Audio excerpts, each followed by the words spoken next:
You've entered the archives of the forgotten. I'm Dr. Haunted. Tonight I'll show you what was never meant to be seen. Just remember, once you know the truth, you can't unsee it.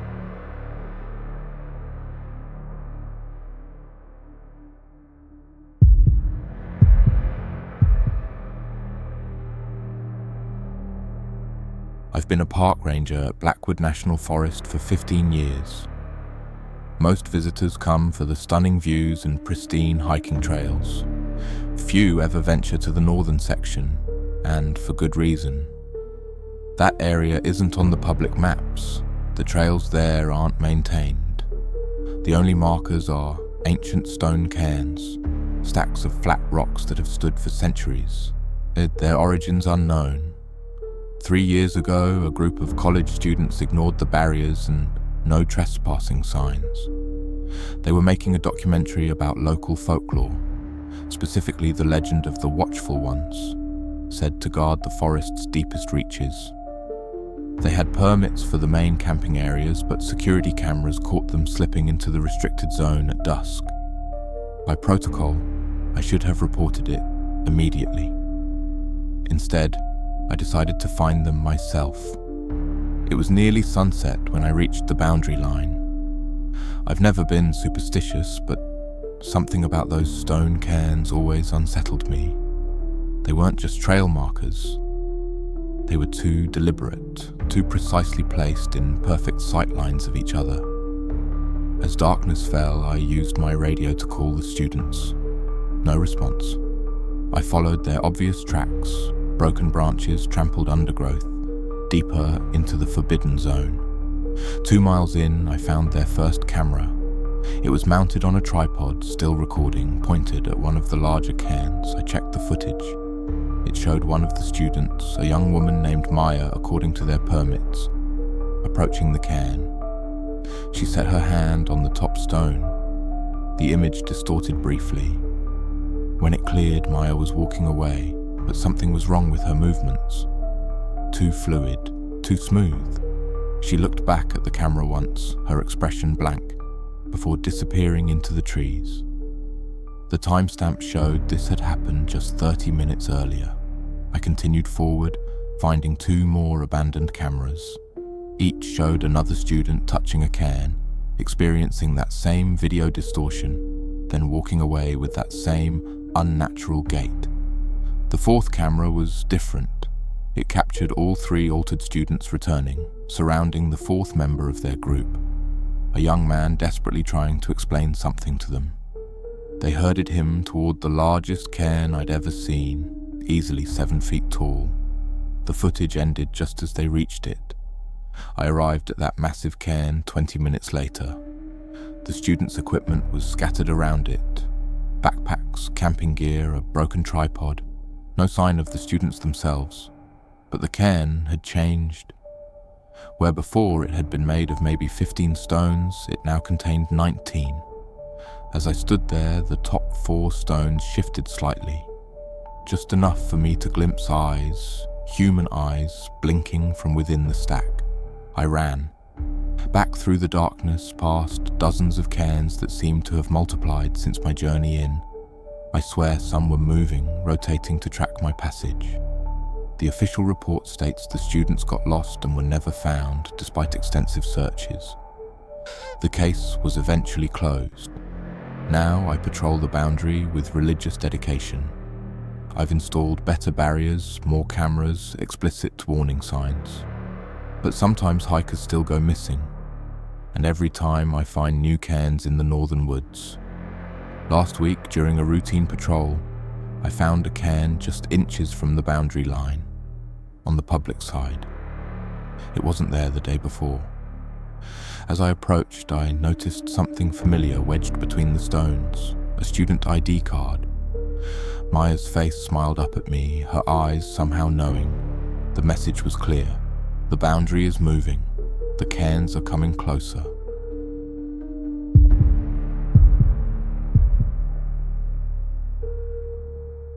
My brother Ethan and I grew up exploring the Appalachian wilderness. By the time I was 16 and he was 18, We'd hiked most trails within 100 miles of our hometown. That summer, we decided to try something more challenging, a remote area known locally as Hollow Valley. The valley wasn't on official maps. Old-timers warned against camping there, citing everything from unstable ground to mountain lions. Ethan dismissed their concerns as superstition. "They just don't want teenagers partying there," he said, packing our gear. We hiked in on a sweltering July morning. The descent into the valley was steep, the air growing noticeably cooler as we descended. By afternoon, we'd reached the valley floor, a lush, untouched wilderness with a small lake at its center. "Perfect spot," Ethan declared, dropping his pack near the shore. I felt uneasy. The valley was unnaturally quiet. No birds, no insects, not even wind rustling the leaves. Just perfect stillness. "It's like it's holding its breath," I said. Ethan laughed. "Hello," he shouted across the lake. The echo that returned was wrong. It didn't fade naturally, but seemed to strengthen, repeating his greeting 3 times, each iteration slightly different in tone. "Hello? Hello? Hello?" The final echo sounded almost questioning. "That's weird," I said. "Just unusual acoustics," Ethan replied, but I could tell he was unsettled too. We set up camp and built a fire as darkness fell. The flames reflected perfectly in the still lake water, creating the illusion of 2 identical camps, one above, one below. During dinner, Ethan tested the echo again. "Who's there?" he called. The response came back distorted. Who's... The final repetition sounded distinctly like "you're." We tried to laugh it off, blaming hunger and fatigue for playing tricks on our perception. But as we prepared for sleep, I noticed something odd about our reflections in the lake. They moved a half-second after we did, like delayed mirror images. In the middle of the night, I woke to whispering. Ethan was sitting upright in his sleeping bag, staring at the lake. "Do you hear that?" he asked. From across the water came our own voices replaying our earlier conversations, but altered. Words rearranged into new sentences. "Perfect spot," said Ethan's voice. Then, in my voice, "It's there." "Just a weird dream," I insisted, but we both knew we were wide awake. The next morning, Ethan suggested exploring the lake. "I want to see what's causing those echoes." Against my better judgment, I agreed. We inflated our small pack raft and paddled to the center of the lake. The water was crystal clear but unnaturally deep. We couldn't see the bottom, despite the clarity. "Let's try another shout," Ethan suggested. "Together this time." "We are here," we yelled in unison. The response was immediate, but not an echo. "We know." The voices came from everywhere. The water, the trees, the rocks, our own voices, but not our words. Panicked, we paddled back to shore. As we reached the edge, I noticed our reflections in the water weren't paddling. They were reaching up toward us. Ethan saw it too. "Move!" he screamed, shoving me toward the bank. Something grabbed my ankle, a hand cold and wet with too many joints. I kicked free and scrambled ashore. Ethan wasn't so lucky. As I watched in horror, his reflection seemed to grab him, pulling him down despite his thrashing. In seconds, he disappeared beneath the surface. The lake went perfectly still again. I screamed his name, waded in chest deep, dove repeatedly searching for him. Nothing. After hours, exhausted and terrified, I collapsed on the shore. That's when I heard it, Ethan's voice from across the lake. "Go home," it said, not an echo. "I am here now." Through tears, I saw him standing on the opposite shore, but not him. Something wearing his shape, moving with uncanny precision, watching me with reflective eyes. Search and rescue never found Ethan's body. They concluded he'd drowned, the body trapped in underwater caves. Sometimes I received text messages from his phone, perfect echoes of texts I sent him years ago. And in every reflective surface, windows, mirrors, puddles after rain, I glimpse him watching, waiting for me to call back to him. So I never do.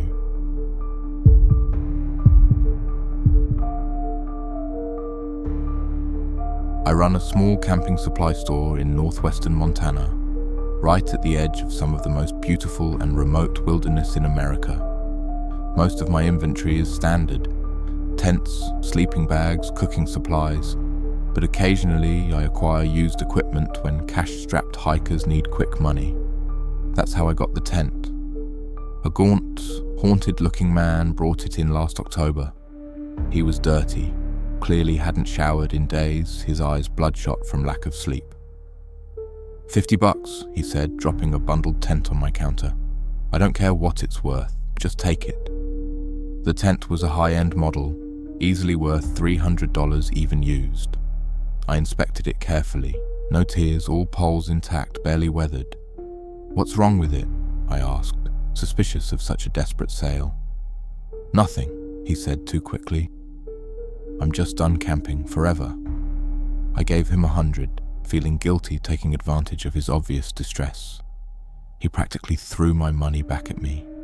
Don't sleep in it, he said as he backed toward the door. Don't even set it up completely. If you sell it, tell the buyer that. Before I could respond, he was gone. Naturally, I had to test the tent. After closing, I set it up in the store's back lot. Nothing unusual, just a standard 2-person backpacking tent. Forest green with a rain fly. I left it assembled overnight, planning to list it for sale the next morning. At 3:17 a.m., my phone rang. The store's security system had detected movement in the back lot. On the camera feed, I saw the tent, perfectly still despite the obvious lack of wind. No movement that should have triggered the alarm. I watched for 10 minutes. Nothing. As I was about to dismiss it as a false alarm, I noticed something odd. A slight bulge in the tent's wall, as if someone was pressing against it from inside. But the tent was empty. I'd zipped it up myself. The bulge moved slowly across the tent's surface, not randomly, but deliberately tracing a pattern. Then another bulge appeared, and another. Soon the entire tent rippled with these movements, like dozens of hands pressing outward. I should have driven down there immediately, but something held me back. Animal instinct, maybe. Instead, I kept watching through the security feed. At exactly 3:33 a.m., the tent went still. Then it unzipped itself. The entrance opened slowly, revealing only darkness inside, deeper, more absolute than the surrounding night. The camera feed cut out. When I arrived at the store at dawn, the tent was perfectly arranged as I'd left it. The security footage showed nothing after the camera failed, just the tent sitting normally when the feed resumed at sunrise. I should have thrown it away then. Instead, I convinced myself it was a camera glitch, an effect of nighttime shadows and digital artifacts. I sold the tent a week later to a couple planning a weekend trip to Glacier National Park.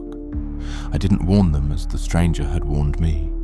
I told myself there was nothing to warn about. They returned 3 days later, the woman alone, her face drawn and pale, her hands trembling as she dropped the tent on my counter. We'd like a refund, she said quietly. Was there a problem with the tent, I asked, already knowing the answer. My boyfriend, she whispered. He heard them first, the whispers, coming from the fabric itself, saying they were trapped, promising to show him how to free them. She looked up at me, eyes vacant with shock. He cut the tent open at 3:33 in the morning, not with our camping knife, with his fingernails. They bled so much, he said he had to let them out. Let what out? I asked, my mouth dry. I don't know, but after he tore through it, he crawled inside the tear. The opening was too small, physically impossible, but he went in anyway.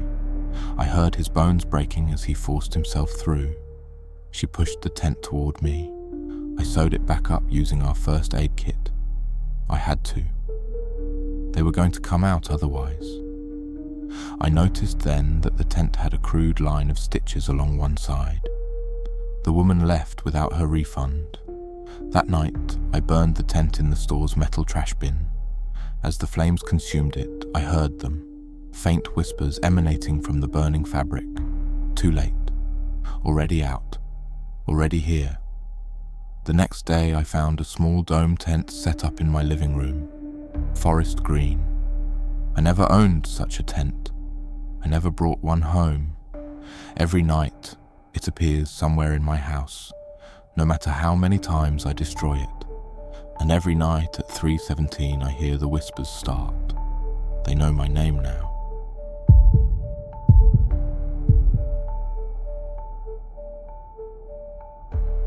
I guided wilderness expeditions through the northern Minnesota backcountry for 12 years. Winter trips were my specialty, snowshoeing across frozen lakes, camping in the pristine silence of snow-blanketed forests. February 2019 was my last expedition. The group was typical, 4 city dwellers seeking adventure, equipped with expensive gear and minimal experience. We planned a 3-day loop through the Boundary Waters, an area I knew intimately.